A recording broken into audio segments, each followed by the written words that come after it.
구약성경 창세기 27장에 있는 말씀을 우리가 다 같이 함께 봉독하도록 하겠습니다. 이삭이 나이 많아 눈이 어두워 잘 보지 못하더니 맏아들 에서를 불러 가로되 내 아들아 하매 그가 가로되 내가 여기 있나이다 하니 이삭이 가로되 내가 이제 늙어 어느 날 죽을지 알지 못하노니 그런즉 내 기구 곧 전통과 활을 가지고 들어가서 나를 위하여 사냥하여 나의 즐기는 별미를 만들어 내게로 가져다가 먹게 하여 나로 죽기 전에 내 마음껏 내게 축복하게 하라. 이삭이 그 아들 에서에게 말할 때 리브가가 들었더니 에서가 사냥하여 오려고 들로 나아가매 리브가가 그 아들 야곱에게 일러 가로되 내 부친이 내 형 에서에게 말씀하시는 것을 내가 들었으니 이르시기를 나를 위하여 사냥하여 가져다가 별미를 만들어 나로 먹게 하여 죽기 전에 여호와 앞에서 내게 축복하게 하라 하셨으니 그런즉 내 아들아 내 말을 쫓아 내가 내게 명하는 대로 염소 떼에 가서 거기서 염소의 좋은 새끼를 내게로 가져오면 내가 그것을 내 부친을 위하여 그 즐기시는 별미를 만들리니 내가 그것을 가져 내 부친께 드려서 그로 죽으시기 전에 내게 축복하기 위하여 잡수시게 하라. 야곱이 그 모친 리브가에게 이르되 내 형 에서는 털 사람이요 나는 매끈매끈한 사람인즉 아버지께서 나를 만지실 땐데 내가 아버지께 속이는 자로 베일지라 복은 고사하고 저주를 받을까 하나이다. 어미가 그에게 이르되 내 아들아 너의 저주는 내게로 돌리리니 내 말만 쫓고 가서 가져오라. 그가 가서 취하여 어미에게로 가져왔더니 그 어미가 그 아비의 즐기는 별미를 만들었더라. 리브가가 집안 자기 처소에 있는 맏아들 에서의 좋은 의복을 취하여 작은 아들 야곱에게 입히고 또 염소 새끼의 가죽으로 그 손과 목에 매끈매끈한 곳에 꾸미고 그 만든 별미와 떡을 자기 아들 야곱의 손에 주매 야곱이 아버지에게 나아가서 내 아버지여 하고 부른대 가로되 내가 여기 있노라. 내 아들아 내가 누구냐? 야곱이 아비에게 대답하되 나는 아버지의 맏아들 에서로소이다. 아버지께서 내게 명하신 대로 내가 하였사오니 청컨대 일어나 앉아서 내 사냥한 고기를 잡수시고 아버지의 마음껏 내게 축복하소서. 이삭이 그 아들에게 이르되 내 아들아 내가 어떻게 이같이 속히 잡았느냐?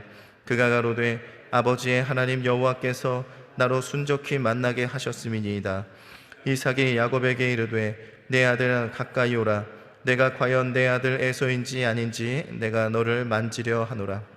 야곱이 그 아비 이삭에게 가까이 가니 이삭이 만지며 가로되 음성은 야곱의 음성이나 손은 에서의 손이로다 하며 그 손이 형 에서의 손과 같이 털이 있으므로 능히 분별치 못하고 축복하였더라. 이삭이 가로되 내가 참 내 아들 에서냐? 그가 대답하되 그러하나이다. 이삭이 가로되 내게로 가져오라. 내 아들의 사냥한 고기를 먹고 내 마음껏 내게 축복하리라. 야곱이 그에게로 가져가매 그가 먹고 또 포도주를 가져가매 그가 마시고 그 아비 이삭이 그에게 이르되 내 아들아 가까이 와서 내게 입맞추라. 그가 가까이 가서 그에게 입맞추니 아비가 그 옷의 향취를 맡고 그에게 축복하여 가로되 내 아들의 향취는 여호와의 복 주신 밭의 향취로다. 하나님은 하늘의 이슬과 땅의 기름짐이며 풍성한 곡식과 포도주로 내게 주시기를 원하노라. 만민이 너를 섬기고 열국이 내게 굴복하리니 내가 형제들의 주가 되고 내 어미의 아들들이 내게 굴복하며 내게 저주하는 자는 저주를 받고 내게 축복하는 자는 복을 받기를 원하노라. 이삭이 야곱에게 축복하기를 마침에 야곱이 이 아버지 이삭 앞에서 나아가자 곧 그 형 에서가 사냥하여 돌아온지라. 그가 별미를 만들어 아비에게로 가지고 가서 가로되 아버지여 일어나서 아들의 사냥한 고기를 잡수시고 마음껏 내게 축복하소서. 그 아비 이삭이 그에게 이르되 너는 누구냐? 그가 대답하되 나는 아버지의 아들 곧 아버지의 맏아들 에서로소이다. 이삭이 심히 크게 떨며 가로되 그런즉 사냥한 고기를 내게 가져온 자는 누구냐? 너 오기 전에 내가 다 먹고 그를 위하여 축복하였은즉 그가 정령 복을 받을 것이니라. 에서가 그 아비의 말을 듣고 방성대곡하며 아비에게 이르되 내 아버지여 내게 축복하소서. 내게도 그리하소서. 이삭이 가로되 내 아우가 간교하게 와서 내 복을 빼앗았도다. 에서가 가로되 그의 이름을 야곱이라 함이 합당치 아니하니까 그가 나를 속임이 이것이 두 번째니이다. 전에는 나의 장자의 명분을 빼앗았고 이제는 내 복을 빼앗았나이다. 또 가로되 아버지께서 나를 위하여 복을 남기지 아니하셨나이까. 이삭이 에서에게 대답하여 가로되 내가 그를 너의 주로 세우고 그 모든 형제를 내가 그의 종으로 주었으며 곡식과 포도주를 그에게 공급하였으니 내 아들아 내가 내게 무엇을 할 수 있으랴. 에서가 아비에게 이르되 내 아버지여 아버지의 빌 복이 이 하나뿐이니까 내 아버지여 내게 축복하소서 내게도 그리하소서 하고 소리를 높여 우니 그 아비 이삭이 그에게 대답하여 가로되 너의 주소는 땅의 기름짐에서 뜨고 내리는 하늘 이슬에서 뜰 것이며 너의 칼을 믿고 생활하겠고 내 아우를 섬길 것이며 내가 매임을 벗을 때에는 그 멍에를 내 목에서 떨쳐 버리리라 하였더라. 그 아비가 야곱에게 축복한 그 축복을 인하여 에서가 야곱을 미워하여 심중에 이르기를 아버지를 곡할 때가 가까웠은즉 내가 내 아우 야곱을 죽이리라 하였더니 맏아들 에서의 이 말이 리브가에게 들리매 이에 보내어 작은 아들 야곱을 불러 그에게 이르되 내 형 에서가 너를 죽여 그 한을 풀려하니 내 아들아 내 말을 쫓아 일어나 하란으로 가서 내 오라비 머지 라반에게 피하여 내 형의 노가 풀리기까지 몇 날 동안 그와 함께 거하라. 내 형의 분노가 풀려 내가 자기에게 행한 것을 잊어버리거든 내가 곧 보내어 너를 거기서 불러오리라. 어찌 하루에 너희 둘을 이르랴. 리브가가 이삭에게 이르되 내가 햇사람의 딸들을 인하여 나의 생명을 싫어하거늘 야곱이 만일 이 땅의 딸들 곧 그들과 같은 햇사람의 딸들 중에서 아내를 취하면 나의 생명이 내게 무슨 재미가 있으리이까. 아멘. 우리 효화행복 함께 보시겠습니다. 8월 7일 효화행복 요절 말씀 창세기 27장 28절에 있는 여기 말씀을 우리가 함께 읽겠습니다. 하나님은 하늘의 이슬과 땅의 기름짐이며 풍성한 곡식과 포도주로 내게 주시기를 원하노라. 아멘. 우리 함께 우리 효행복 계속해서 읽겠습니다.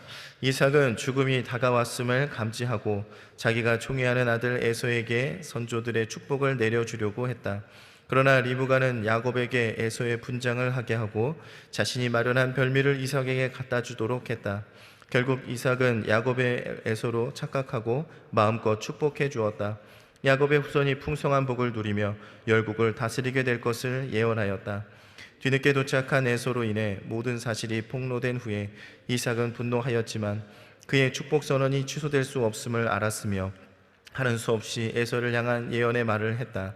그의 후손 에돔족이 장차 떠돌이 사냥꾼으로서 경작하기가 어려운 에돔의 산악지대에 살게 될 것을 말했다. 그러자 에서는 야곱에 대한 미움이 생겨났으며 그것이 점점 자라나 아우를 살해할 계획을 세우게 되었다. 이를 알게 된 리브가는 야곱에게 도망칠 것을 권고했다. 야곱은 이에 따라 단지 몇 날 동안이 아니라 무려 20년간이나 타향살이를 해야만 했다. 여기서 중요한 것은 축복을 쟁취하려는 인간의 투쟁 사이에서 하나님의 계획이 이루어지고 있었다는 사실이다. 야곱이 장자권을 갖게 된 것은 하나님의 뜻하신 바였다. 그러나 리브가와 야곱이 이삭을 속여 에서의 장자권과 복을 가로챈 것은 분명히 하나님의 방법에 어긋나는 불의한 행위였다. 흔히 우리는 우리가 사용한 불의한 방법들이 간혹 의로운 결과를 나타내면 이를 쉽게 정당화해 버린다. 그러나 야곱은 비록 축복을 받았지만 그 역시 다른 사람들에게 여러 번 속임을 당했으며 그 행위의 대가로 이후 험악한 세월을 보내야만 했음을 기억하자. 아멘. 오늘 말씀의 제목은 복의 근원이 되시는 하나님입니다. 우리가 잘 아는 친숙한 말씀이죠. 야곱의 아버지와 형을 속이고 장자의 복을 받는다는 이야기입니다. 이 사건이 본격적으로 시작되는 것은 야곱이 사냥을 나갔다가 배가 고파서 에서에게 팥죽으로 이제 유혹하여서 그 장자의 명분을 에서에게서 사는 것에서부터 이제 시작이 되었죠. 에서는요 장자의 명분을 중요히 여기지 못했고 그것을 야곱에게 팔게 되어집니다. 물론 장자의 명분을 판다고 되는 것이 아니겠죠. 왜냐하면 장자의 명분보다 더 중요한 게 무엇입니까? 그들에게는 장자의 축복을 받는 것이 더 중요하다라는 것입니다. 명분만 있는 것이 중요한 것이 아니라 복을 받아야 된다라는 사실이었겠지요. 그래서 두 번째 작전을 세운 것이 바로 오늘 본문의 말씀입니다. 이삭은 앞이 보이지 않을 정도로 이제 나이가 들게 되었습니다. 그래서 이제 에서에게 그 장자의 복을 내려야 할 때라고 생각을 합니다. 에서를 부르죠. 이삭은 평소에 에서가 사냥한 고기를 좋아했기 때문에 그런 고기를 사냥해서 별미를 내게 먹게 하면 내가 너를 내 마음껏 축복하겠다라고 이야기를 합니다. 그런데 여러분, 이삭의 말이 좀 이상합니다. 분명히 하나님께서 큰 자가 작은 자를 섬기게 될 것이다 라는 것을 벌써 들었습니다. 그러니 에서가 아니라 야곱이 분명히 어떠한 복을 받게 된다는 것은 아마 알고 있었을 거예요. 그런데 이 이삭은 에서를 야곱보다 더 좋아했다라는 것입니다. 25장 28절에도 보면요, 이삭은 에서의 사냥한 고기를 좋아함으로 그를 사랑하고 이렇게 표현이 되어 있습니다. 이삭은 야곱보다 장자이고 사냥을 잘하는 그 에서를 더 좋아했다라는 것이죠. 그러니 에서에게 마음껏 축복하겠다라는 것이 이 이삭의 뜻이었다라는 것입니다.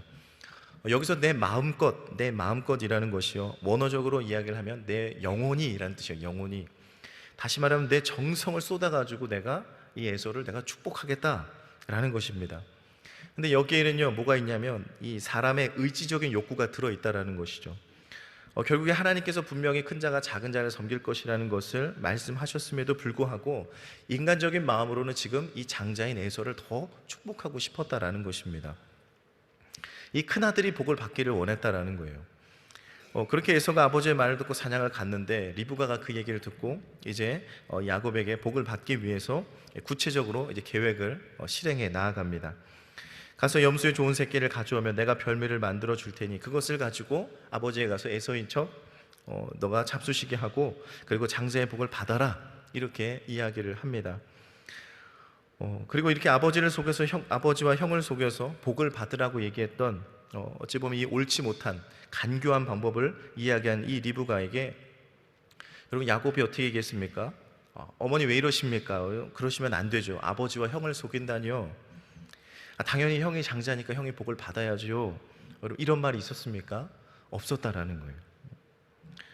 여러분, 장자의 복을 받기를 누구보다 원했던 것이 아마 야곱일 것이고요, 또 그 얘기를 들었던 리브가였을 것입니다. 야곱은 이미 팥죽으로 첫 번째 단계를 실행을 했어요. 그리고 분명히 그 팥죽으로 내가 장자의 명분을 산 것을 리브가와 공유를 했을 가능성이 분명히 높습니다. 더 나아가 리브가는 야곱에게 섬김을 받을 것이라는 사실을 알았기 때문에 이 장자의 복을 분명히 내 아들이 받아야 된다, 야곱이 받아야 된다라고 생각을 했다라는 것이죠. 그런데 말씀을 보면 좀 이상한 것이, 그렇죠, 장자의 복을 받기, 네가 섬김을 받기 위해서, 큰 자가 작은 자의 섬김을 받기 위해서는 장자의 복을 받아라, 이런 말씀은 없어요. 그렇죠? 우리가 알고 있는 말씀은 어디까지입니까? 큰 자가 작은 자를 섬길 것이다. 분명히 큰 자가 작은 자를 섬긴 것이라고 했지 네가 어떻게 해서든 그 애굽의 장자권을 네가 받아야 된다라는 말씀은 없었다라는 것입니다. 그러니 이것은 어찌 보면 리브가와 야곱의 인간적인 생각이었다라는 것이죠. 왜 그들이 그렇게 장자의 명분, 장자의 축복을 원했습니까? 섬김을 받는 것, 복을 받는 것이 그 장자의 명분에 있었고 또 장자의 축복 기도에 그것이 있다라고 생각을 했기 때문입니다. 물론 하나님께서 그 야곱에게 그 장자의 축복권을 통해서 그 장자의 권리를 다 누릴 수 있게 만들어 주신 것은 맞지만 그것이 하나님의 방법이 아니었다라는 거예요. 장자의 권리를 주실 수 있었지 장자권을 받아라, 속이고 받아라, 빼앗아라, 이렇게 얘기한 적은 없다라는 것이죠. 그러니까 리브가와 야곱은 뭐예요? 그 복이, 섬김의 복이 어디서 나오는 거예요? 이 장자권에서, 장자의 축복 기도에서 나온다라고 생각을 했습니다. 그렇기 때문에 이제 이삭이 죽기가 얼마 남지 않은 이제 에서를 축복하는 이 기회를 놓칠 수가 없는 거예요. 야곱도 지금 이 계획이 실패해서는 안 된다라는 것입니다. 그러니 뭐라고 얘기합니까? 어머니가 계획을 얘기했는데 어머니에게 뭐라고 얘기하죠? 어머니, 형은 털이 많고 나는 털이 없어요. 나는 매끈매끈한 피부입니다. 그러니까 이 계획은 성공할 수가 없어요. 아버지가 눈이 안 보이니 나를 분명히 만질 거 아닙니까? 오히려 나는 복은 고사하고 내가 저주를 받을 겁니다. 그때 리브가가 뭐라고 얘기합니까? 저주는 내가 받겠다. 저주는 내가 받을 테니 너는 내 말만 들어라 라고 이야기를 하죠. 여러분, 이게 지금 무슨 상황입니까? 지금 아브라함과 이삭과 야곱이라는 어떤 믿음의 조상, 거기서 지금 이삭과 야곱의 이야기를 듣고 있는데, 지금 행해지고 있는 이 내용은 무엇입니까? 흡사 범죄 드라마를 보는 것 같지 않습니까? 지금 지금 어머니와 아들이 짜고 지금 이 아버지와 형을 속이는 거예요. 그렇죠? 그 당시에 정말 중요하다고 생각했던 그 장자의 권리를 지금 빼앗고자 한다라는 것입니다. 여러분, 여기에 거룩한 모습이 있습니까? 여기에 기도의 모습이 있습니까? 여기에 예배의 모습이 있습니까? 여기에 하나님의 뜻이 있습니까? 아무것도 없다라는 거예요. 지금 어떻게든 그들을 속이고 내가 원하는 것을 얻고자 하는 욕심이 지금 여기에 가득하게 보인다라는 것입니다. 여러분, 어머니가 대신 내가 저주를 받을 것이다 하니까 뭔가 모성애가 느껴지고 감동적이십니까? 뭔가 강도들이 은행을 딱 털고 한 명이 잡혔는데, 내가 잡힐 테니까 네가 도망가. 여러분, 이런 것에 매력을 느끼십니까? 뭔가 의리가 있네 이렇게 얘기하시겠습니까? 그렇지 않다라는 거예요. 여러분, 우리가 알고 있는 믿음의 모습과는 정말 다른 모습이 보여지고 있다는 것입니다. 어찌 보면 하나님의 이름으로 화목한 가정을 이루어 나갈 어찌 그런 믿음의 가정의 모습과는 거리가 있어 보인다는 것입니다. 그런데 어쨌든 그들의 계획은 성공을 했습니다. 이삭의 뭔가 이상해요. 목소리는 야곱인데 만졌더니 에서예요. 결국 그러면서 야곱을 축복을 하게 되어집니다. 오늘 28절 29절이죠. 하늘의 이슬과 땅의 기름짐이며 풍성한 곡식과 포도주로 내게 주시기를 원하노라. 만민이 너를 섬기고 열국이 내게 굴복하리니 내가 형제들의 주가 되고 내 어머니의 아들들의 내게 굴복하며 내게 저주하는 자는 저주를 받고 내게 축복하는 자는 복을 받기를 원하노라. 정말 이삭이요, 마음껏 축복했어요. 에서에게 하려고 했던 정말 자신의 모든 인간적인 욕망과 모든 것을 쏟아가지고 지금 이 야곱을 축복을 했다라는 것이죠. 남는 것이 없을 정도로 축복을 했대요. 나중에 에서가 왔는데 너한테 빌 축복이 남지 않았다라는 것이죠. 여러분, 이 야곱이 자기가 그토록 원했던, 어찌 보면 태어날 때부터 발 뒤꿈치를 잡으면서 내가 장자가 되기를 원했던, 여러분, 이 야곱의 이제 장자의 복을 받았으니 이제 모든 것이 해피엔딩으로 끝나게 되어집니까? 이제 야곱이 소원을 이루었으니 행복하고 형통한 삶을 이제 살아가게 됩니까? 여러분, 에서가 도착해서 아버지께 기도를 받으려고 했지만 벌써 야곱이 받아갔다는 소리를 듣고요, 막 대성통곡을 합니다. 나한테 기도해달라고, 남은 거 없냐고, 그거 축복 하나밖에 없냐고. 에서는 화가 나서 뭐라고 합니까? 이제 아버지 돌아가실 때 됐으니 이제 이 야곱을 그냥 내가 죽여야겠다. 야곱은 어떻게 됐습니까? 장자의 복을 받았는데 이제는 떠돌이 신세가 됐다라는 거예요. 가진 거 없이 이제 가서 한 20년 타향살이를 하게 되었다라는 것입니다. 아버지 또 형제와 원수가 되었고요, 가진 것을 다 잃어버리는 어찌 보면 비참한 삶이 되었다라는 것이죠. 그럼 왜 이런 일이 벌어지게 됐습니까? 어찌 보면 이 야곱은요, 복이 어디에서 나오는지를 온전히 깨닫지를 못했다라는 것입니다. 그럼 복의 근원이 되시는 분이 누구십니까? 네, 하나님 아버지시죠. 분명히 하나님께서는 장자의 권리가 없어도 복을 주실 수 있음을 믿습니다. 분명히 더 큰 복도 주실 수 있음을 믿습니다. 그런데 지금 뭐예요? 이 야곱은 복이 장자권에서 나온다라고 생각을 했다라는 것입니다. 내가 저 명분이 있어야, 저 복을 받아야, 내가 그 기도를 받아야 하나님께서 나에게 주실 그 큰 자가 작은 자를 섬기는 그 복을 내가 누린다. 물론 결과론적으로는 그렇게 되었지만 그것이 하나님 원하시는 방법은 아니었다라는 것이죠. 그러니 오늘 우리가 이 말씀을 통해서 교훈하는 것이 무엇입니까? 우리가 복을 받기 위한 우리의 인간적인 생각을 다 내려놓아야 된다는 거예요. 여러분, 복을 받기 위해서 복을 쫓는 삶을 살아가는 것은 옳지 못하다는 것입니다. 우리가 누구에게 복을 받는다고요? 하나님에게서. 복의 근원이 되시는 그 하나님의 뜻대로 살아감으로 주님 주시는 그 복을 여러분 자연스럽게 누리게 되시기를 주님의 이름으로 축원을 드립니다. 여러분, 복을 쫓는 삶은요, 결국 욕심의 삶이 되어진다는 거예요. 욕심은 어떻게 됩니까? 결국에는 죄가 되고 사망이 되는 줄 여러분 기억하시기를 바랍니다. 야곱도요, 이러한 욕심으로 장자의 복을 받았기 때문에 그 사건으로 인한 유익은 하나도 누리지 못했어요. 자신도 죄를 지은 것을 알았기 때문에 이제 삼촌에게로 가는 그 길에 하나님은 나랑 안 계신 줄 알았다라는 거예요. 그런데 하나님께서 어떻게 합니까? 이런 야곱을 아시고 이렇게 약속한 복을 주시기 위해서 도망 중에도 주님께서 함께하여 주셨고 그를 위로하여 주셨고, 야곱이 깨닫게 된 거예요. 아, 내가 이렇게 죄를 지었지만 나와 함께 계신지 내가 정말 몰랐지만 그러나 주님 지금까지 나와 함께 계셨구나라는 것을 깨닫게 만들어 주셨다라는 것입니다. 왜 이렇게 죄를 용서하시고 이렇게 정말 간교하고 불의한 이 일들을 벌였음에도 불구하고 하나님께서는 왜 야곱에게 복을 주셨습니까? 하나님께서는요, 우리의 연약함을 너무 잘 알고 계시기 때문입니다. 여러분, 이삭도 인간적인 욕심으로 에서를 축복하려고 했어요. 리브가 되어 야곱을 사랑해서 하나님의 뜻이라고 생각하면서 그냥 야곱에게 잘못된 그 일을 그냥 부추겼다라는 거예요. 에서는 장자의 명분을 너무 가볍게 여겼고요, 야곱은 인간적인 방법으로 그 권리를 얻기 위해서 아버지와 형의 어찌 보면 원수가 되는 그런 모습, 그리고 그것을 통해서 자신이 합리화한 것을 우리가 보게 되어집니다. 여러분, 우리는 어떻습니까? 하나님의 자녀이고 제자임에도 불구하고 우리가 가지고 있는 어떤 직분과 사명에 대해서 여러분 소홀히 여기고 있지는 않습니까? 이 에서가 장자의 명분을 소홀히 여긴 것처럼 우리에게 주신 이 귀한 직분을 여러분 어떻게 여기고 계십니까? 또 우리가 복을 받기를 원하면서 정작 우리의 모습 가운데 하나님께서 복 주시기 위한 그 길을 우리가 걸어가지 않지는 않습니까? 자꾸만 인간적인 생각으로 복을 받기 위해서 그 복에 집중하는 삶을 여러분 우리가 살아가지는 않습니까? 그렇다면 여러분 오늘 이 시간 복은 하나님의 것임을 여러분 기억하게 되시기를 주님의 이름으로 축원을 드립니다. 기도하겠습니다. 하나님 감사합니다. 오늘 이 시간 아버지께서 주신 이 말씀 기억하게 도와주시고, 아버지 어떤 것보다 그 복이 하나님께서부터 나온다는 것을 분명히 깨닫게 하여 주시사 인간적인 방법과 욕심으로 아버지 그 복을 쟁취하기 위하여서 내게 유익한 것을 누리기 위하여서 노력하는 어리석은 자 되지 않게 도와주시옵소서. 하나님께서 주실 그 복 믿음으로 누리게 하여 주시옵시고, 오늘 우리가 힘을 다하여 하나님의 사명을 감당할 때 우리 삶에 하나님이 주시는 놀라운 은혜와 복의 성령의 충만이 넘칠 수 있도록 인도하여 주시옵소서. 감사드리며 예수님의 이름으로 기도하옵나이다. 아멘.